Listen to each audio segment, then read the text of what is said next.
राधे राधे, हरे कृष्णा। कैसे हो आप सभी लोग? आशा करती हूँ आज सभी परम मंगल में होगे, स्वस्थ होगे, अच्छे होगे। Today I am talking about to आज मैं बात करूंगी चंद्र ग्रहण के बारे में। देखिए 5 मई को चंद्र ग्रहण पड़ रहा है। ये एक उप छाया चंद्र ग्रहण है, अर्थात पूरा पूर्णतः चंद्र ग्रहण नहीं पड़ेगा, केवल चंद्रमा को टच करेगा और बस वापस आ जाएगा। एक छाया रूपी चंद्रमा को टच करेंगे, वापस आ जाएंगे। वैसे तो चंद्र ग्रहण एक खगोलीय घटना होती है, लेकिन ज्योतिष की दृष्टि से देखा जाए तो इसका बहुत बहुत ज्यादा प्रभाव आप लोगों पर भी पड़ता है, मेरी जिंदगी पे भी पड़ता है। ठीक है, तो जो चंद्र ग्रहण है उससे कहीं भी इसका जो अंश है, जो प्रभाव है, भारत में कहीं से कहीं तक नहीं दिखाई दे रहा है। लेकिन मैं हमेशा कहती हूँ कि सूर्य ग्रहण में सूर्य देवता कष्ट में होते हैं, चंद्र ग्रहण में चाहे वो उपछाया चंद्र ग्रहण हो, चाहे वो पूर्ण चंद्र ग्रहण हो, चाहे वो खड्गरास चंद्र ग्रहण हो, हमारे चंद्र देवता कष्ट में होते ही होते हैं। और जब हमारे चंद्र देवता कष्ट में होते हैं तो हम मनुष्य की जिंदगी में सकारात्मक और नकारात्मक प्रभाव पड़ता ही पड़ता है। तो ये जो चंद्र ग्रहण है ये 5 मई से पड़ रहा है। 5 मई को रात्रि को 8 बजे से लगभग प्रारंभ हो जाएगा और अगले दिन अर्थात रात के 1 बजे ये विश्राम होने वाला है। अब आपको कैसे पूजा करनी है, क्या अर्चना करनी है, इफ यू आर प्रेग्नेंट तो क्या क्या करना है, ये सारी बातें मैं आज आप लोगों के लिए लेके आई हूँ। 5 तारीख को पूर्णमासी भी है। हमेशा चंद्र ग्रहण पूर्णमासी पे पड़ता है और सूर्य ग्रहण अमावस्या पे पड़ता है। सूर्य ग्रहण शरीर से संबंधित होता है, जैसे कि ग्रहण जो होता है वो शरीर से संबंधित होता है, अर्थात बॉडी से संबंधित होता है, जैसे कि हार्ट अटैक आना, फीवर इत्यादि का आना। आगे आने वाले टाइम में 24 मतलब हर ग्रहण का जो प्रभाव होता है वो 3 प्रकार से प्रभाव पड़ता है। जानिए 24 मिनट, 24 घंटे और 24 महीने। 24 मिनट, 24 घंटे और 24 महीने। तो सूर्य ग्रहण जब भी पड़ता है तो कुछ राशियों पे, जैसे कि जिस राशि पे भी पड़ता है तो उसकी शारीरिक परेशानी हो सकती है। जैसे कि अभी सूर्य ग्रहण पड़ा था, मेरी राशि में ही पड़ा था, मेरे ही नक्षत्र में पड़ा था। तो जब से सूर्य ग्रहण पड़ा तो मेरे काक मसल्स में पेन प्रारंभ हुआ है, अर्थात पिंडली में मेरे दर्द की शुरुआत हुई है पिंडली में। दैट इज ओके, कोई परेशानी वाली बात नहीं है, क्योंकि सूर्य ग्रहण का इफेक्ट है। ठीक ऐसे ही चंद्र ग्रहण जब पड़ता है तो वो मन का कारक होता है। तो डिप्रेशन हो गया, एंजाइटी हो गया, चिंता हो गई, तो ये सारी चीजें मन का कारक होती हैं। मन बड़ा व्याकुल होना, मन बड़ा दुखी होना, तो इससे संबंधित तो आपका बोला जाता है। ठीक है, सूर्य ग्रहण में सूर्य देवता कष्ट में है, चंद्र ग्रहण में चंद्र देवता कष्ट में होते हैं। भारत में सूर्य ग्रहण चंद्र ग्रहण नहीं पड़ रहा है तो ऑब्वियसली बात है कि भारत में इसका कोई प्रभाव भी नहीं पड़ेगा। लेकिन मैंने कहा ना, जब चंद्र देवता कष्ट में है तो आपको कुछ ना कुछ नियमों का पालन करना होता है। क्या क्या नियमों का पालन का आपको करना है? लड्डू गोपाल को आप कोशिश कीजिए कि 8 बजे से पहले ही सुला दें।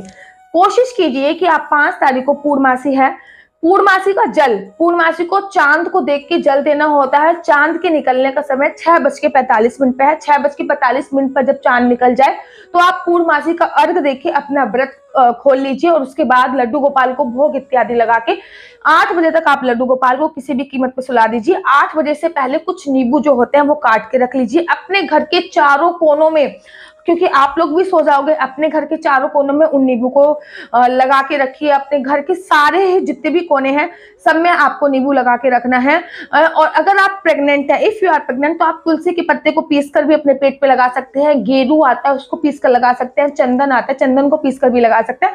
तो इनमें से कोई भी चीज पीस कर आप लोग लगा सकते हैं इफ यू आर प्रेग्नेंट। अगर आप प्रेग्नेंट हैं तो आपको सोने की मनाही है, आप बिल्कुल भी मत सोइए।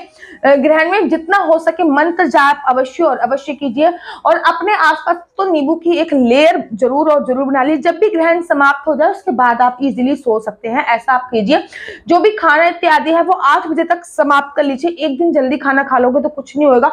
8 बजे तक खाना वाना खा के आप लोग कर दीजिए। जो खाना बच जाए, ठीक है, उस खाने में आप तुलसी के दल, तुलसी के पत्ते अवश्य और अवश्य डाल लीजिए। चंद्र ग्रहण जब पड़ता है तब भगवान शिव के मंत्र का जाप करना पड़ता है। आपको महामंत्र का जाप कर सकते हैं, आप ओम नमो भगवते वासुदेवाय का जाप कर सकते हैं। और जब चंद्र ग्रहण विश्राम हो जाए तो अगले दिन 6 मई को आपको पूरे घर में सबसे पहले गंगा जल का छिड़काव करना है। गंगा जल डालकर ही आपको स्नान करना है। जितने भी पर्दे इत्यादि हैं सब में नींबू पानी गंगा जल का छिड़काव करना है। मैजिक वाटर जो मैं जिसको कहती हूँ कि एक मैजिक वाटर बना लीजिए, उसमें गुलाब जल होना चाहिए, गंगा जल होना चाहिए।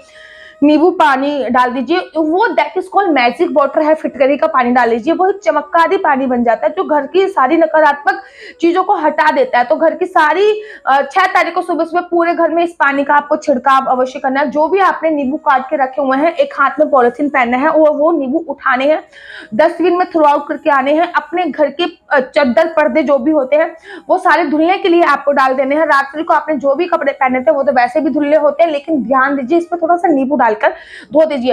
रात को कोशिश कीजिए किसी भी प्रकार के कपड़े कोई भी रात को बाहर नहीं होने चाहिए। ग्रहण के समय रात बाहर कोई भी चीजें रखना बहुत ज्यादा खतरनाक होता है। सुबह सुबह एक हनुमान चालीसा का पाठ अवश्य कीजिए, चाहे ग्रहण के बाद कोई सा भी दिन पड़ रहा हो, 6 तारीख को कोई भी तिथि पड़ रही हो, कोई भी दिन पड़ रहा हो, लेकिन हनुमान चालीसा का पाठ जोर जोर से अपने घर पे जरूर चलाइए।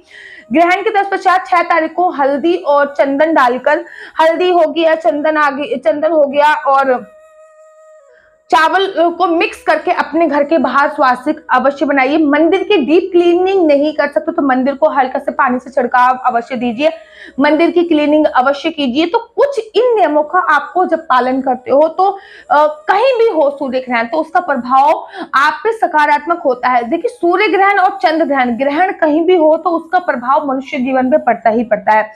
ग्रहण के बाद, सूर्य ग्रहण के बाद लाल चीजें दान करने का महत्व होता है, लेकिन चंद्र ग्रहण के बाद सफेद चीजें दान करने का महत्व होता है। चंद्र ग्रहण से पहले ही कुछ चीजें आप निकाल लीजिए, जैसे आटा हो गया, चीनी होगी, चावल होगी, कि ये मैं चंद्र ग्रहण के बाद दान करूंगी। चंद्र ग्रहण के बाद या फिर ग्रहण के बाद दान करने का फल इतना होता है जितना अश्वमेव यज्ञ कराने का फल होता है, इसलिए ग्रहण के बाद दान अवश्य किया जाता है। चंद्र ग्रहण के बाद केतु से संबंधित चीजें भी दान अवश्य करनी चाहिए। केतु से संबंधित चीजें होती है कंबल और मूली, तो ये दोनों चीजें दान अवश्य करनी चाहिए। बाकी चीनी दान कर सकते हैं, दूध दान कर सकते हैं, दही दान कर सकते हैं, आटा दान कर, सफेद चीजें चंद्र ग्रहण के बाद सफेद चीजें दान करने का विधान होता है। और अगर आप लोग रात तक जग रहे हैं तो चंद्रमा को अर्घ दे दीजिए, अगर रात तक नहीं जग रहे तो अगले दिन सूर्य भगवान को अर्घ दीजिए। ग्रहण के बाद सिर से नहाना बहुत जरूरी होता है, आपको सिर से नहाना है। अपने घर के पर्दे वर्दे इत्यादि जितनी ज्यादा हो सके ग्रहण के बाद अपने घर में एनर्जेटिक अपने घर को कीजिए। उसमें आप पीली सरसों छिड़क सकते हैं एनर्जेटिक करने के लिए।